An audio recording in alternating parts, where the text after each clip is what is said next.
It's that time of year where we're making a lot of soups and stews. It's cooling off outside, and we're just wanting to have warm, comforting food at this time of year. So, tonight for my family, I'm going to make a homemade beef stew. And this is something that you really want to start early in the day so that it could sit and simmer for a long time. Or you can put this dish in the Instant Pot or crock pot and just let it cook and simmer all day. You don't want to make this in 30 minutes because the meat won't be tender and it won't be very good. So I had a filet mignon that I just cut up and put in here that was left over, and then I had a package of beef stew meat, but I have a lot of boys that eat, so I also cut up a chuck roast. So here I'm just cutting this chuck roast up, and I'm also cutting the big pieces of fat off, and I just end up giving those to my chickens. But I just cut this up into little bite-sized cubes and brown it in this pan on high heat until all the meat has browned in this pan. And what we're doing here is we're just building flavor in this pan so that after the meat is browned and we take it out, we're going to put our vegetables in, and then we're going to deglaze this pan with some chicken stock, or you can use some beef broth, but I didn't have any. So I'm adding some salt and pepper to the meat to flavor it. You want to flavor your food through each step so that you're building flavor. So I'm just going to stir this meat, like I said, until I get it all brown. You're not trying to cook this meat all the way through. You're just trying to sear the outside of the meat so that you can lock in all of the flavor. And then I'm going to move this meat into a different bowl or a different plate, and then I am going to add my garlic and my onion and my mushrooms in this pan and cook those until they're soft and tender.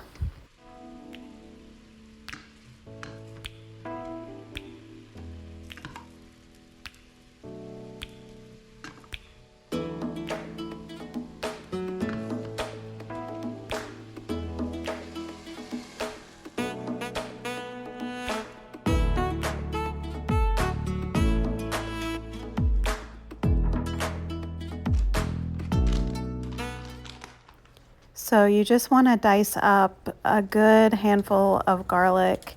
Whatever your preference is, obviously we like garlic here. I end up putting some extra minced garlic and onion in this closer to the end because I wanted a little bit more of that flavor in the soup. So I could have put another handful of garlic in here and probably added a second onion. So as you can see, my pan has the brown bits from the meat, and we're just going to put some more avocado oil in here and add our garlic and onions and just get these nice and soft. We don't want to brown these or burn them, so keep a really close eye on them, but we just want to get these vegetables soft and just build flavor in our pan so that when we add our chicken stock, we deglaze the pan and keep all of the flavors from the meats and the vegetables in our stew.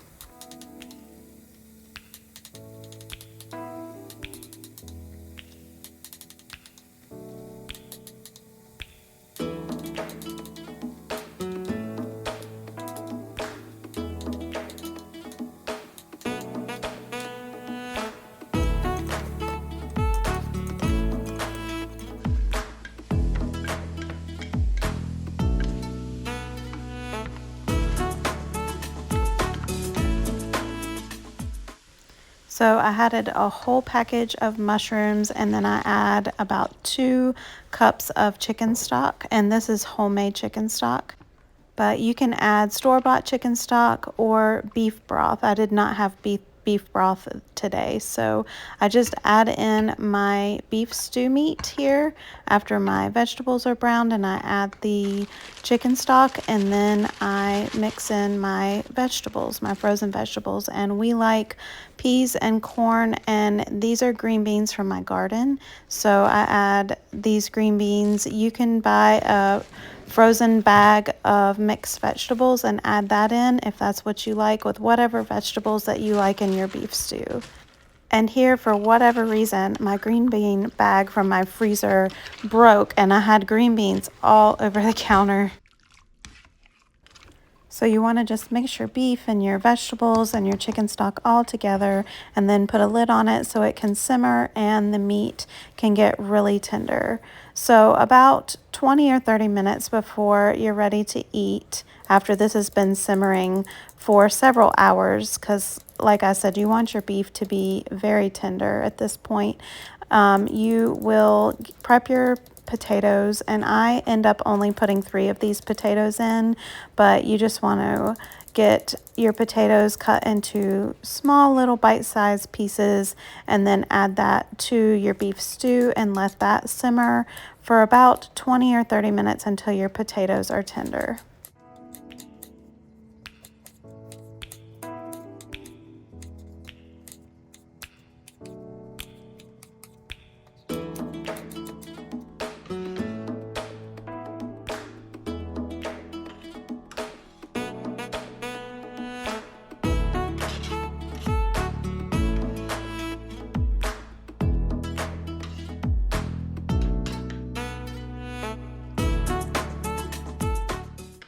So since this has been simmering on the stove for so long, I noticed that it needed just a little bit more water so that the vegetables and beef were covered so that the potatoes could cook properly. So since I added more water, I also added more salt and pepper.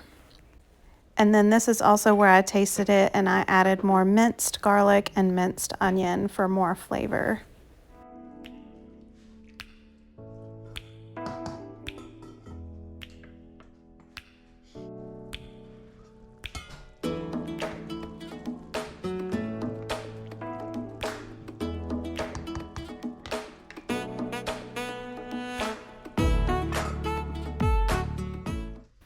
I don't think you can have beef stew without some crusty bread. So I took half of a sourdough loaf that was left over, and I just cut this up into slices, and I popped this into the oven for about 5 or 10 minutes to get this bread warm. And then I put butter on the bread, and yes, those 2 pieces that I leave behind, those are mine, and I'm going to eat those while I wait for this beef stew to get ready.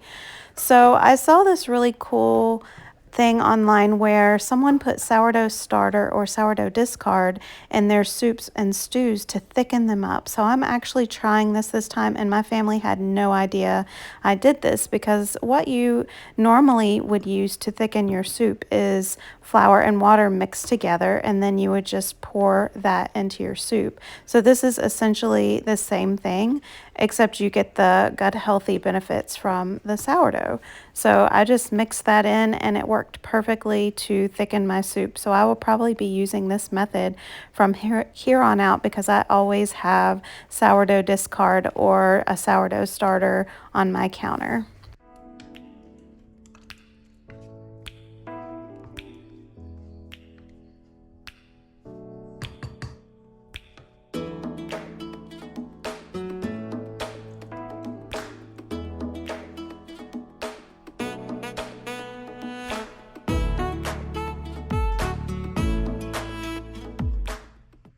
So when your bread is done, your potatoes are all finished, your stew has sat and thickened with the sourdough starter, or however you decide to thicken your stew, I just get everybody a portion and let it cool off for a little bit, because this is very hot, and give everybody a piece of bread with butter on it, and we really enjoy this meal. It is comforting and warm on a cool fall day. So I hope that you will give this beef stew recipe a try, and I hope you have a great day. Thanks for watching.